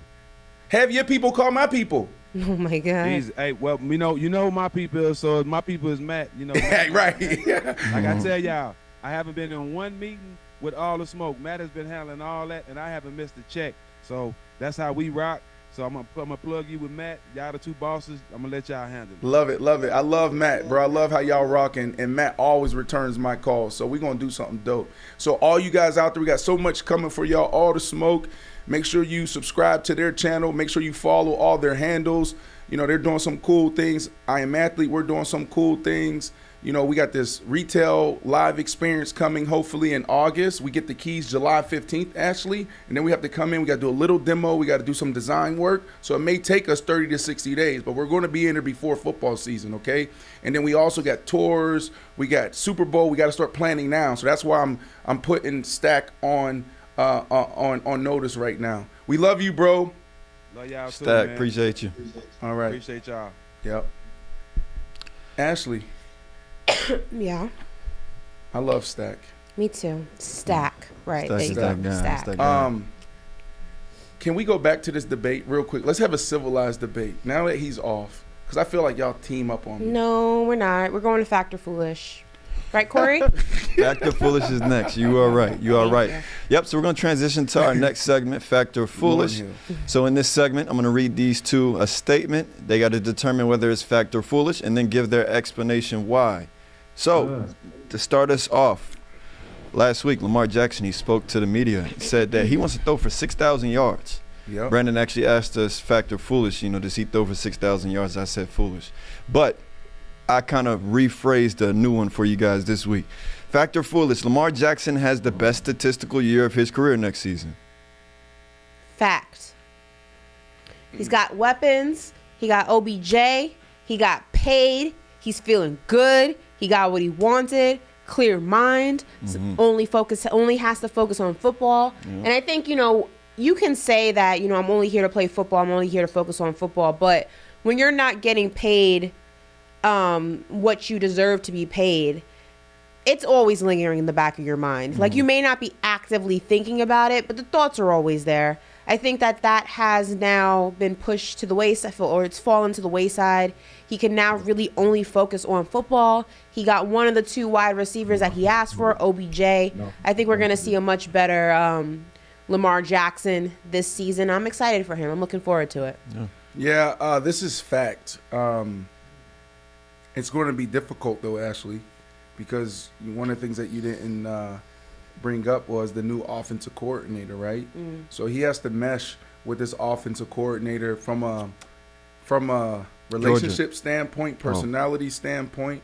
I love when we do this 2 box here. Let's do more of this. I love this. But from a personality standpoint, from a relationship standpoint, it starts there. If they can get along in a day-to-day.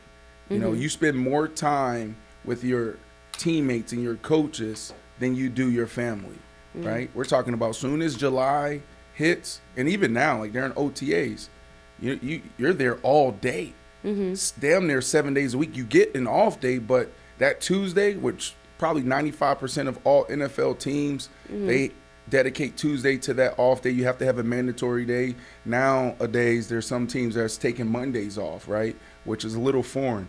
But you're there 7 days a week, right? Because even in that off day, you got to get up there, recover, you got to get treatment, et cetera, et cetera. If they're able to mesh well there, and if Lamar Jackson digs, you know, the offense and he picks it up, absolutely, right? Like forget who they added, right? And where they're at there. It's just this dude is entering his prime. This dude won an MVP and he wasn't in his prime. What year is this for him? Is this year 6? He's going into year 6?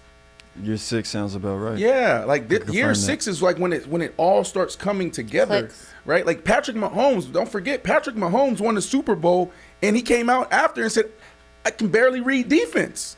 Right? So imagine these quarterbacks right now, they're going out there, they're familiar with this defensive coordinator, that defensive coordinator. They're not even, quarterbacks don't even play against players. They're playing against scheme, they're playing against defensive coordinators. So for Lamar Jackson to be able to come out the huddle and dissect everything that they're about to do or could potentially do within 10 seconds is the reason why Lamar Jackson over these next couple years is going to be dangerous, right?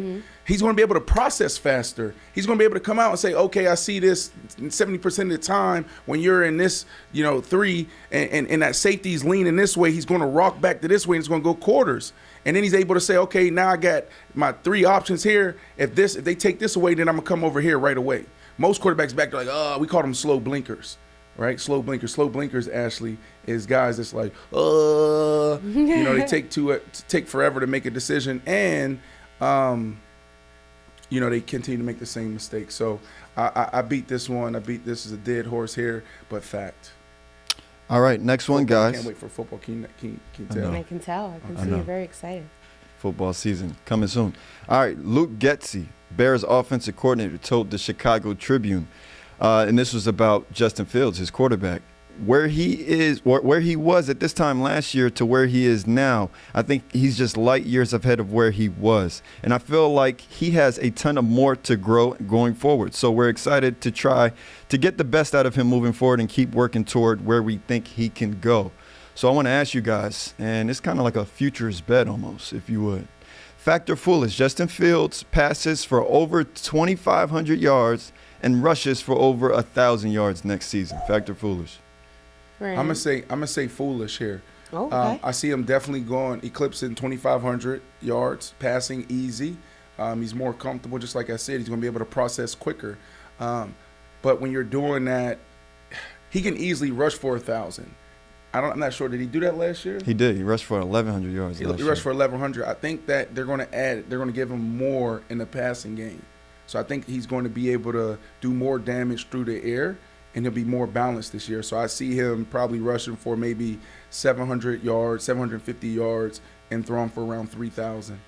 More balanced, a little more balanced. Can we tag that, mark that, so when it happens, we can come back in February, Ashley, and be like, damn, he said, let's say 3,200 yards through the air, 750 yards on the ground, and I say 20 touchdowns, 8 interceptions. Those 20 touchdowns, they all passing, or are you mixing in some rushing in there too? Passing, those are passing. All passing? That's passing. Okay, Yeah. clip it. There Clip. we go. Let's do it. Did you already give your? I'm not No. going to dive deep into that. I'm going to stick with that prediction and see if that comes true. All right, we'll see. All right, next one, guys. The Carolina Panthers will have the best offense in the NFC South next season. Fact or foolish?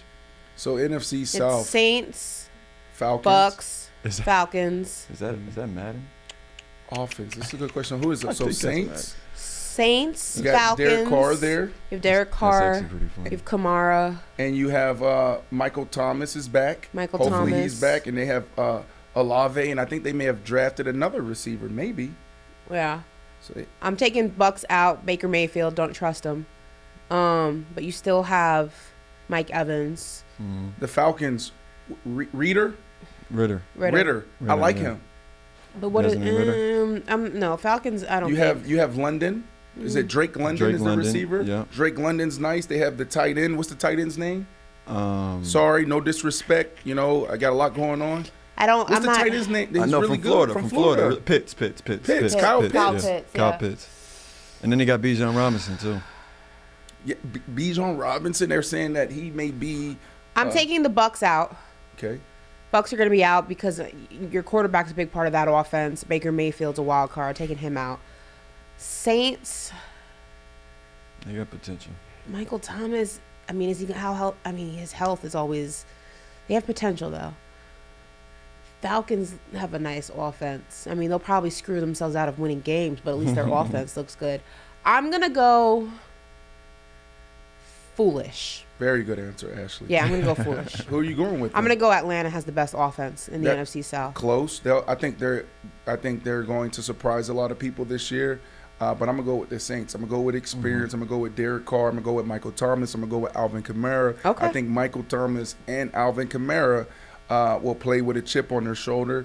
I think they're gonna get their careers back on track. When I say back on track, I mean playing at a high level. You know, that was my last cup of tea. My last pit stop in the NFL was with the Saints. So I was in the locker room with those two guys, and they made up for 50% of our offense, right? And I can't even say we. Like, I was there literally like that, Ashley. Was it like a week? Ashley, I literally had a cup of tea and I had some oysters. Like, I was that guy. I was holding a clipboard. I was sitting there telling Michael Thomas, yeah, maybe add this to your recovery program. Alvin Kamara was phenomenal. I sat next to Alvin Kamara, and there was the other running back, Truce. What's his name? The other running back for the New Orleans Saints, yes. Well, I mean, I was gonna say at that time I thought it was Mark Ingram. No, Mark Ingram. There you go. Oh, Spit okay. it out. There you go. But what you said, Mark Truce? Ingram. Truss. Oh, Big Truss. Yeah, 'cause I'm like, yeah, where whose you name said, you is said that? Truce. I said, Whose huh? name is Truce? Big Truss. Oh, I Yeah. think that's the name Big of their Truss. podcast. Yeah. No, it was their But it's Truss, like though. vibe when they were on the Falcon. I mean the Well, that was Ravens. Lamar. It's Yeah. Lamar's thing, but Mark Ingram and Cam Jordan's podcast is Truce, I believe. Big Truce or something like that. Maybe, probably. Anyways, I sat next to them. It was awesome. What was interesting there, and now I'm getting off topic here, but it's story time. Can we go?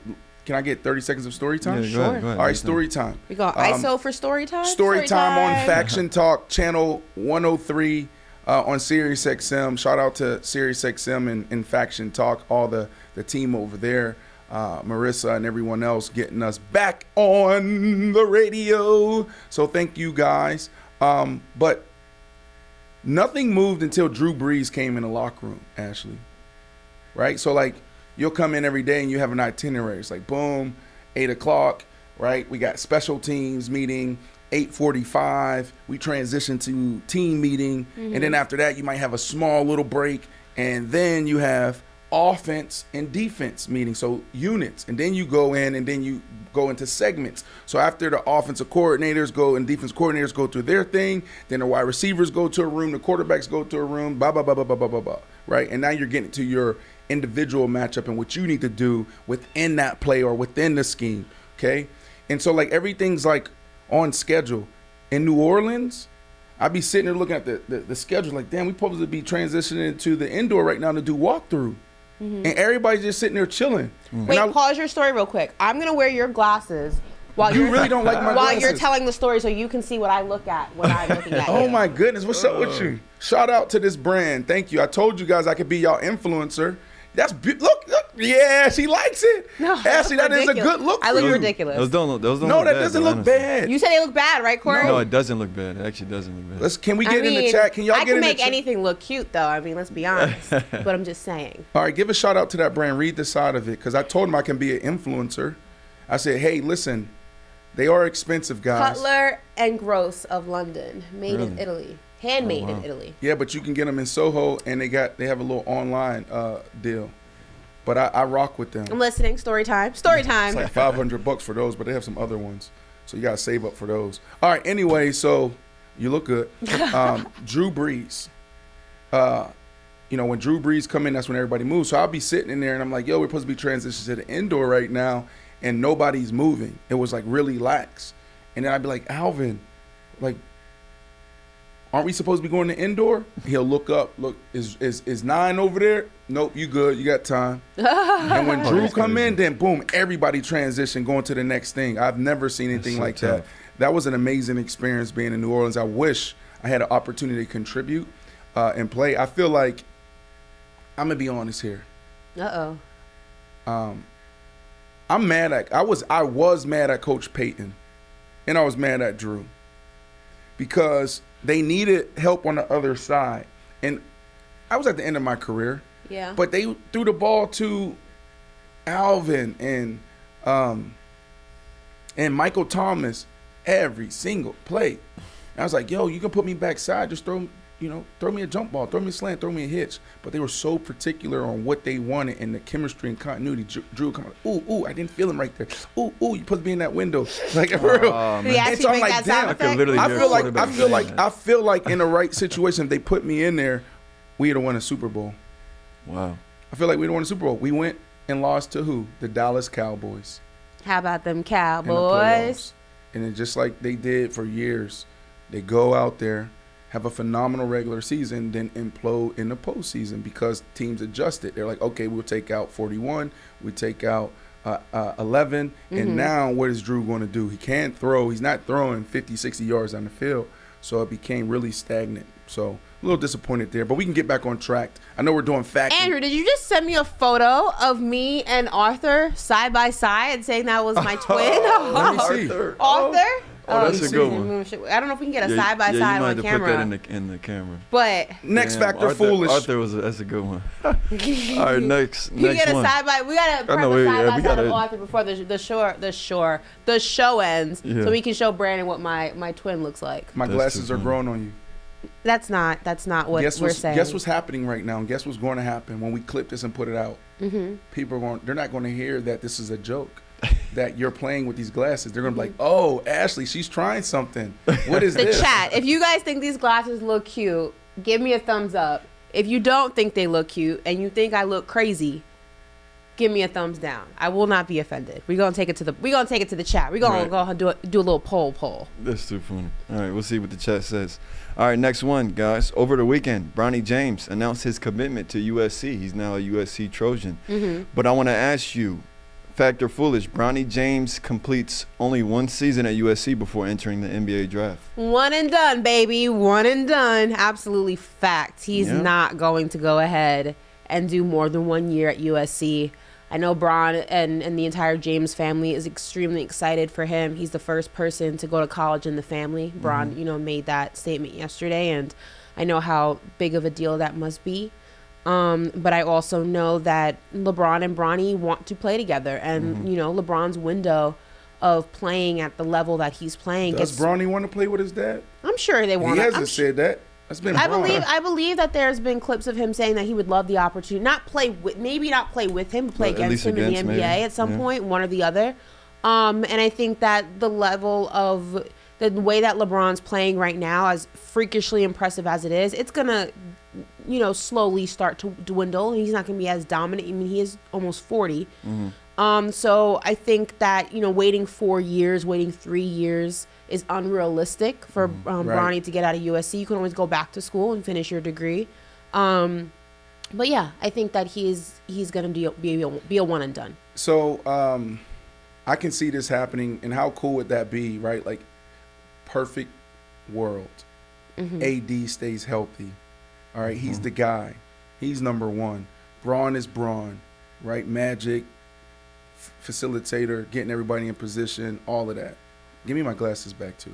No, we're gonna do the side by side of Oh, my okay. twin. And then Bronny coming in and contributing, right? Like, I don't know what his upside is. Gilbert Arenas, when we had him on the show a couple months ago, he said the kid can play. He does need a little bit more time, but I can think go. he does too. Right, but like, just can you imagine that? That's going to be one of the greatest sports stories ever. I'm gonna give right? you these glasses And for let me ask you photos this real question, quick. Corey. Here you go. Let me ask you this question, Corey and Ashley.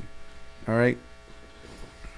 Keon's taking pictures. Let so me I ask want you to this have question. Your little All right, photos. Bronny James, he goes to USC. He plays 1 year. He's ready to go out. He's ready to come out, right? It's clear. He said it, you said it. His father definitely said it. Like, I want to play with my son, right? We're going to make this happen. Let's say the Lakers are sitting at, 10 picking. Let's say they're not even a lottery team. Let's say they're at 15. Let's say he's a lottery player. Okay, where are we going with this? Would the teams before respectfully bow out and clear a path for Bronny to play with his father, right? Because of this story, right? Can you see Keon, that photograph happen? my face real quick. No, seriously, like, think about that though. Would you Right. want to be the team? Would you want to be the team that Mess that up. That, like, let's say the Kings are sitting at 8, Come the Lakers are on. at 12, and you pick Bronny. This is an insane narrative that we're having, that LeBron Everybody's has the gonna hate entire your franchise. NBA in his pocket. You think that any team 1 through 9 is going to be like, we're not going to take Bronny James. You know why? Because the Lakers have Ted, and we want Bronny and LeBron to. They don't give a damn what LeBron wants. It's about my franchise. It's about what my team needs. Listen, I'm just saying, do you want to be that franchise? I would be do you that want to franchise. be that franchise? I would Everybody, be that everybody franchise. wants to see You know it. what? I'm You're gonna tell petty. you. I'm You're gonna tell you a petty. story. The 76ers. I can't remember the draft, but the 76ers had the draft pick before the New York Knicks. I believe they were 3rd. We were 4th. I cannot remember who was in the draft. It'll come to me eventually. They took a point guard. They didn't need a point guard. They knew the Knicks wanted that point guard. Took a point guard. I cannot remember the name for the life of me. Maybe somebody can fact check it and tell me. They took the point guard that they knew the New York Knicks wanted. Didn't need one. At the time, I think they already had like 3 point guards on their roster. It was insane. Took them just because they could. You don't think another team's going to do the same thing? What's the beef between the 76ers and the Knicks? It's not about that. It's about, I'm not going to allow you to take a star that could possibly change your franchise if I can get him first. And on top of that, Bronny James is going to be a huge pick coming out of USC. He's going to have a year of development playing in a collegiate program, which I think is going to be super beneficial for him. Yeah. Because he's good right now, but there's improvements that can happen. Right. That can happen in a collegiate program. It's a different speed. It's a different level of knowledge that's passed down. And also, you have your dad, but he didn't go to college, so it's just different.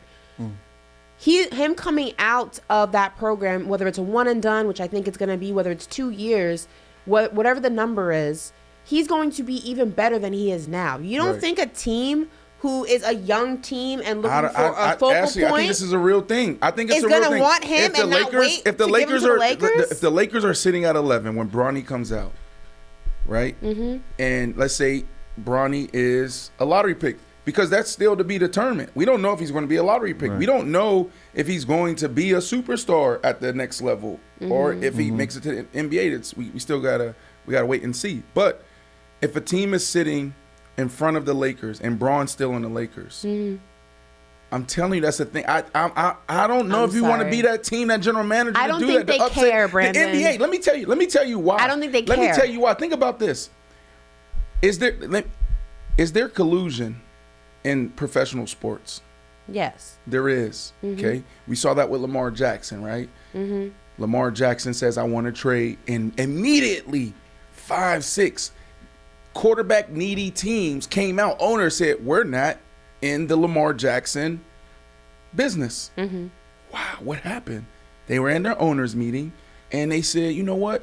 We're not going to let Lamar Jackson do this, so we need to team up and make sure this doesn't happen. So the NBA league meetings, owners meeting. Hey guys, you know what happens if Bronny and King James play together?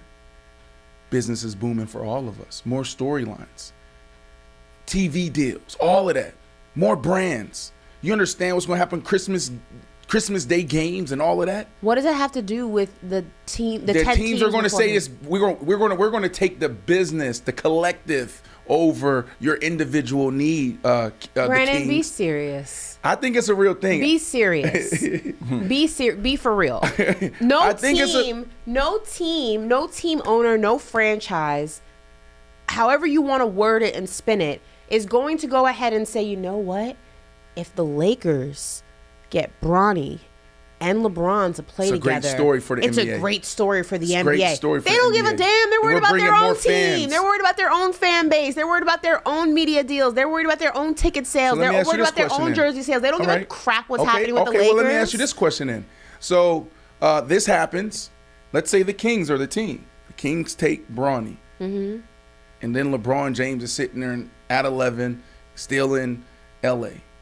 Does he then say, trade me? Get me out of here?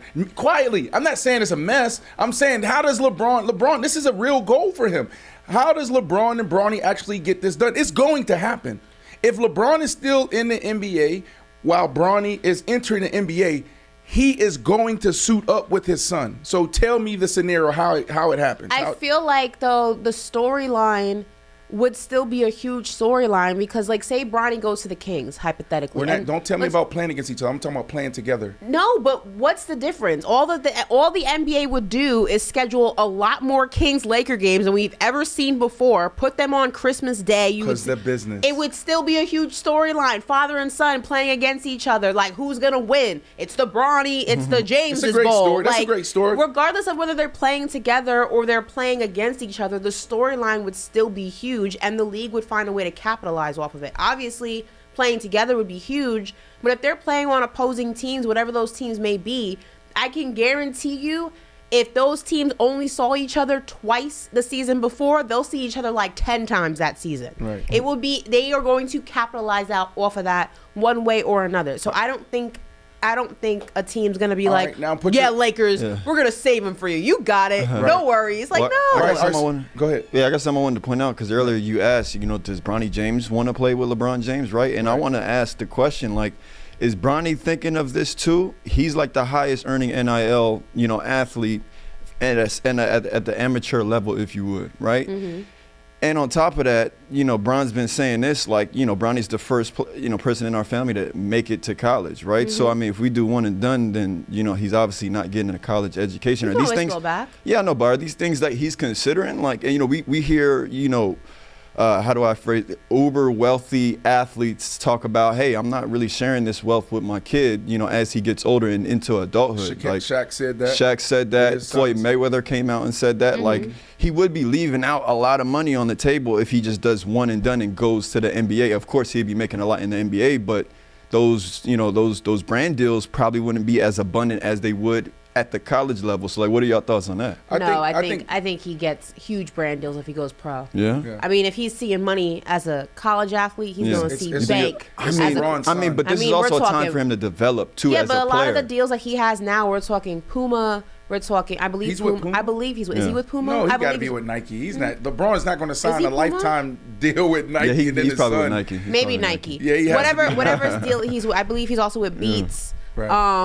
He did uh, something recently with a car. Maybe it was Kia or something like that. It was, Yeah. Yeah, I think so. But wouldn't like, you say, like, the longer in college, the better for Bronny, though? Not Like, to necess- give I mean, himself it's- the time to Bronny's develop? Bronny's an anomaly in Yeah. terms of when it comes to making money because he's already making a lot of cash as a college athlete, a collegiate athlete with the NIL. But a lot of those deals, a lot of those brands that he's signed to will transition to professional. Beats by Dre will transition. Nike will obviously transition. If he has a Snickers deal, a Gatorade deal, all that will transition to the NBA, but on a much bigger scale. So I don't think he's the right. Although I agree Yeah. with what I you're would say saying, he might I have think to that's- average 20 points along with that, too. I though. agree with what you're saying that for some athletes staying in college makes more sense as long as you can. Right. But that doesn't Because we apply to talked about it with her. we, Yeah, we yeah. talked about it with Angel Reese. Like Uh-huh. for her, it makes more sense because WNBA players aren't making that Right, money. right. But for a Bronny James, that's not going to affect Yeah. him. He's just going to make more, and that's any NBA player, honestly. Like Mm-hmm. they're making more money regardless. So staying Mm-hmm. in college, yeah, there's money there, but in the NBA, there's a lot more. Yeah, It's just not- I think that to answer this question, Bronny James completes only one season at USC before entering the NBA draft. The number one factor, I think, it's more about Braun than it is about Bronny.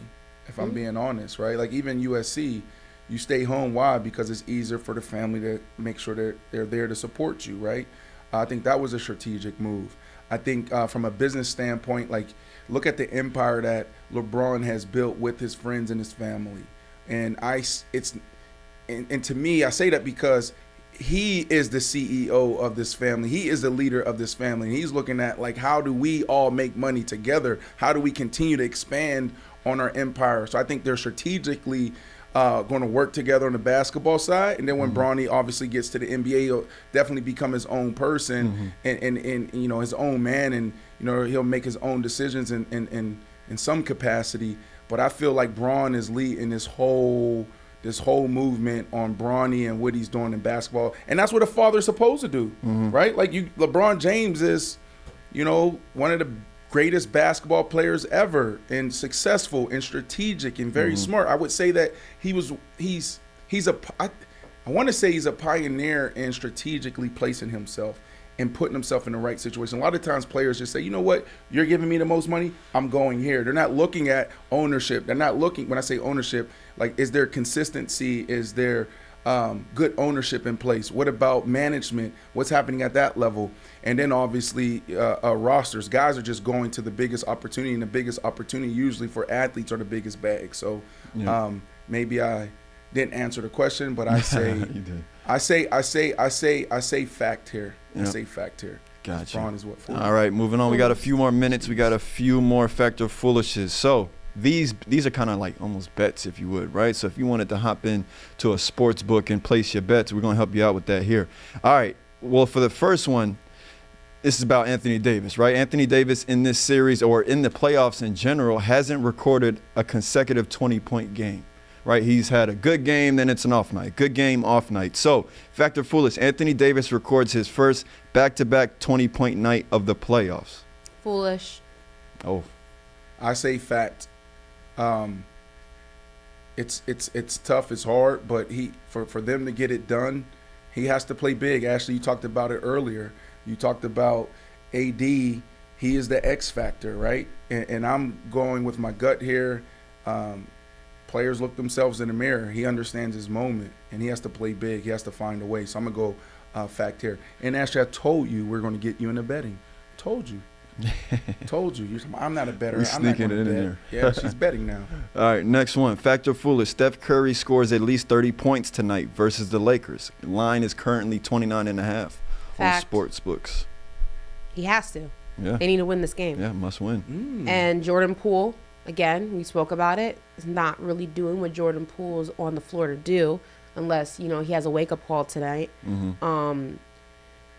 You need Steph, you need Clay. You need them to come all systems a go because right now that's all the team has to go ahead and be successful.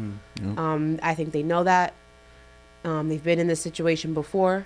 They've risen to the occasion before. I think you'll get points from other players. I mean, Jordan Poole will still score. He's just not going to give you what you need from him, I feel like. Hopefully he does. But I'm going fact with this. Yep. I'm going to go foolish here. Steph Curry has a really good night tonight, but he falls short. He ends the night with 27 points. I'm betting the under. Under. All right, last one, guys. Jimmy Butler, or shall I say Jimmy Buckets, scores more than 28 points tonight versus the Knicks. Factor foolish. I'm going to go foolish here. Yeah, I'm leaning towards foolish also. I'm going to go foolish here. I mean, you don't know what the hell you're going to get out of Jimmy Butler, I think the Knicks right? win Like, this one tonight, so I'm you going to go do? foolish. Okay, I'm going to go foolish, and I have no educated answer. No, I'm gonna go foolish because I think the Knicks win this tonight, and I think the reason that the Knicks win this tonight is because Jimmy Butler's not as dominant tonight. And I don't think that you're gonna get an out of the ordinary performance from Bam. You'll probably get his normal performance. I think that we'll get a better Julius Randle, a better RJ Barrett, a better Jalen Brunson. But I think Jimmy Butler scoring under 30 is going to be the other edge that the Knicks need to go ahead and secure game 4. Okay. Heat in 5, baby. Knickerbockers dropping this one. He's Knickerbockers dropping this one. Hey. That's it for Factor Foolish, though. All right, listen, guys. Ashley, Lauryn Hill was phenomenal last night. I wish you were there. I didn't get the invite. Can I see the glasses? I think No. they have a side-by-side for me No, of my twin. leave my glasses alone. Where's I think this we have a side by side? side-by-side of who I look like when I have these glasses on. And tell me, Me? you're enjoing these glasses? No, Are I'm they- not. I just want are they to. I growing just on want to you? see the side-by-side. Are they growing No, on you? they're. I get it. I see it. Crazy. I see it. Keep it up there. I get it. Yeah, weird. see, that's what you look like when you're wearing these glasses. That's what I look like. Hey, listen, guys. No I am show. No I am show today. Here you go. The Charlo brothers was such an amazing conversation. Getting amazing feedback there. So we want to let that breathe a little bit while we're retooling, coming out with some amazing episodes to end season 4. So we'll be back at it here in about 2 weeks. May is Mental Health Awareness Month. That's why we really want that to sit there so we can retool, we can re-energize. But go watch that episode if you haven't. There's a lot of banter. There's an interesting dynamic between men.